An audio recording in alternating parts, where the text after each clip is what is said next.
Senator from Kentucky. Republicans like to mock modern monetary theory, the idea that government can print money with impunity, that government can spend whatever it wants without the need to tax.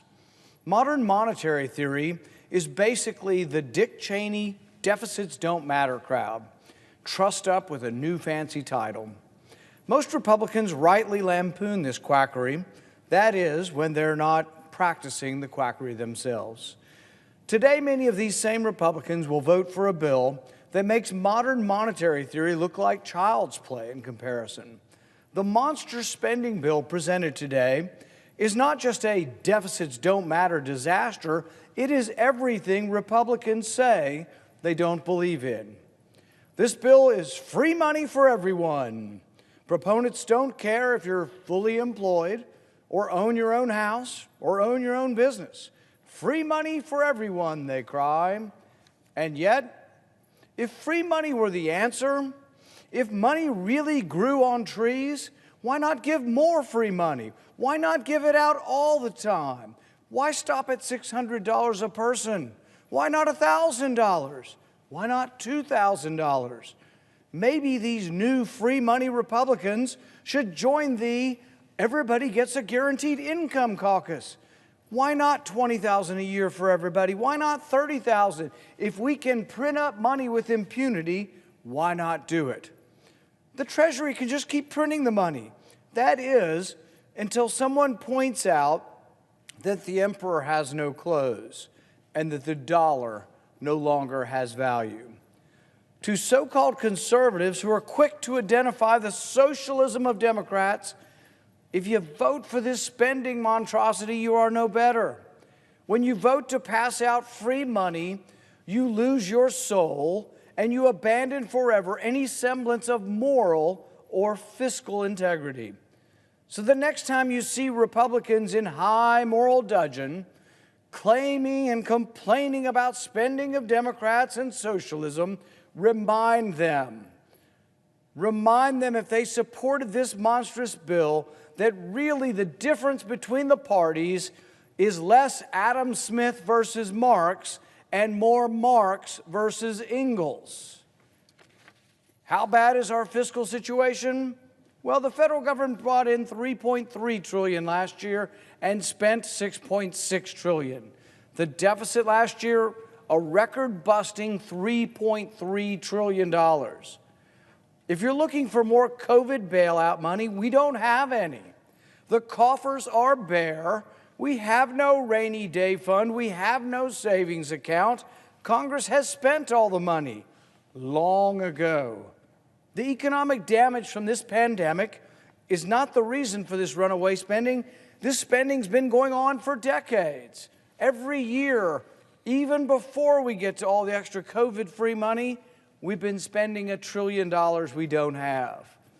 Today's money is gone. So Congress is spending tomorrow's money. The spending chart is a red line of red ink that goes on forever.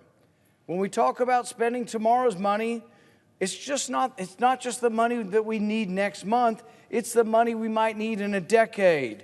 It's the money we will need in 1, 2, 3 generations from now. For national defense, for infrastructure.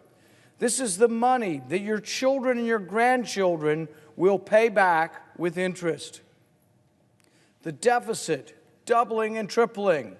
Under George Bush, it went from $5 trillion to $10 trillion. Under President Obama, it went from 10 to 20 trillion.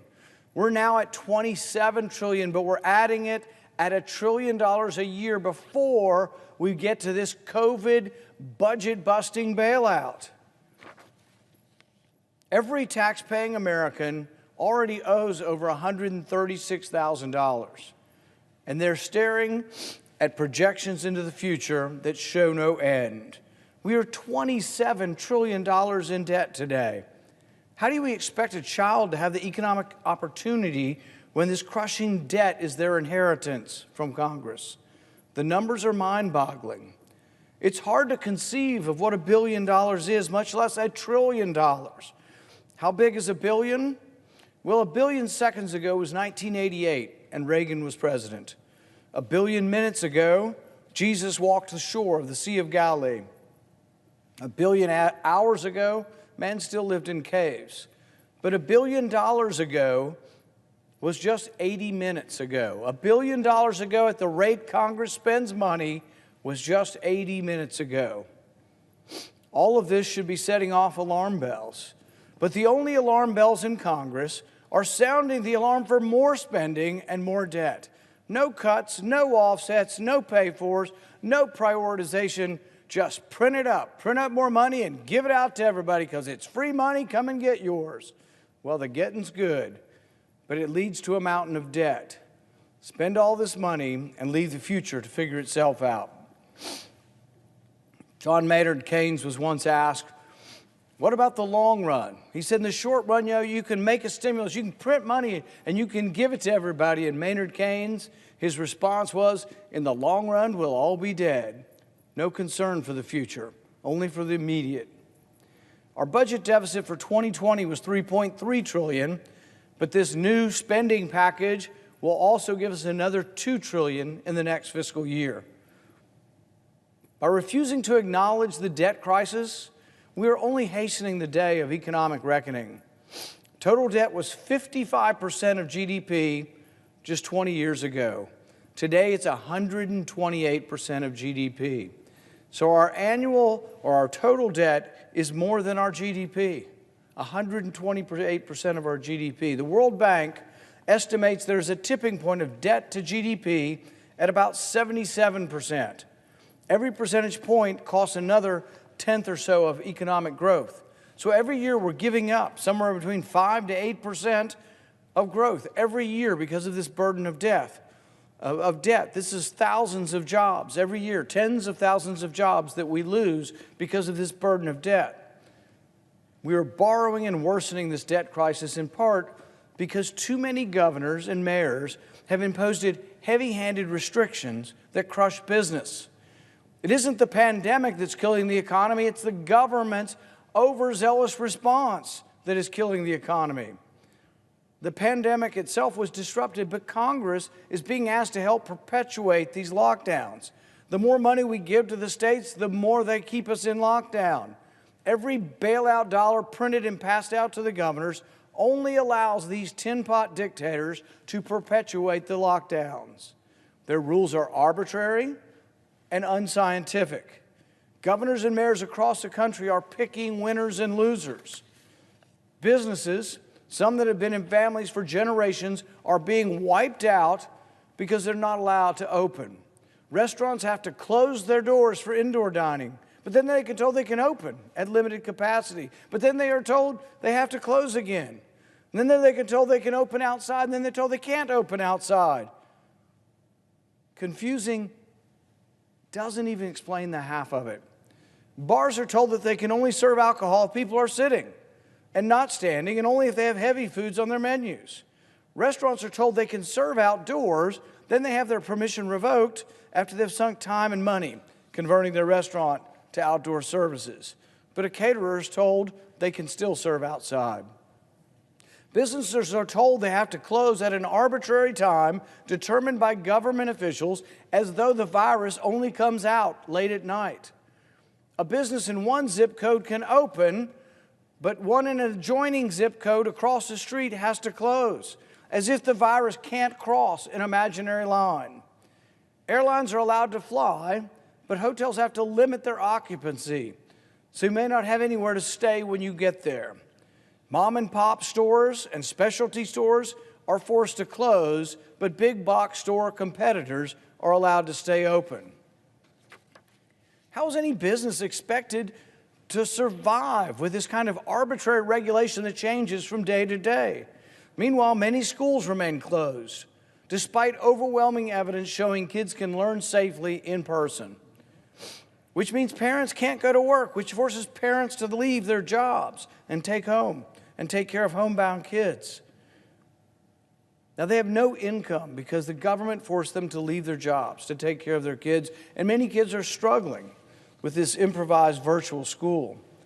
The need for help is real. I hear it every day from Kentuckians and across the country. But it's clear that government has worsened the economic damage and acted as the biggest obstacle to economic recovery. There is no free money that can get us out of this situation. The only thing that can save us is to open the economy. If we give these tin-pot dictators, these governors, more money, they're less likely to open the economy. The answer is not printing up and distributing free money. It's opening the economy. We're not even debating the real answer to this. We're like, just print up the money and shovel it out the door. The deficit be damned.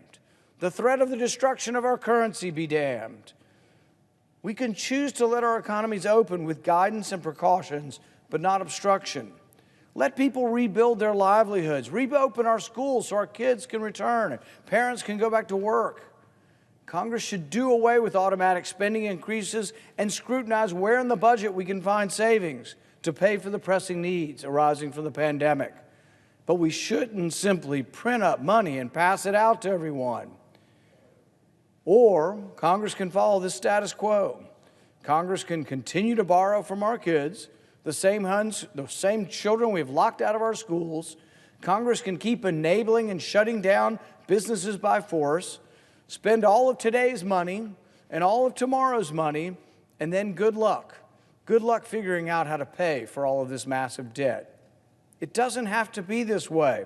There is another alternative that won't be debated, and that alternative is open the economy. It's not too late to change our course. Cut unnecessary spending, eliminate waste, stop fighting a $50 billion a year war in Afghanistan that hasn't had a military mission in at least a decade. Make the hard decisions now. We can't keep pretending that more debt is a sustainable policy course. Leadership is not passing on the problem to someone who can't protest.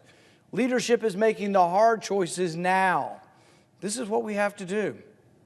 I will oppose this new debt, and I will continue to sound the alarm until we change our course. Our country can be saved. We can survive this if we pull together, but adding more debt is a mistake. It is not the solution, and we should resist it. Thank you, Mr. President.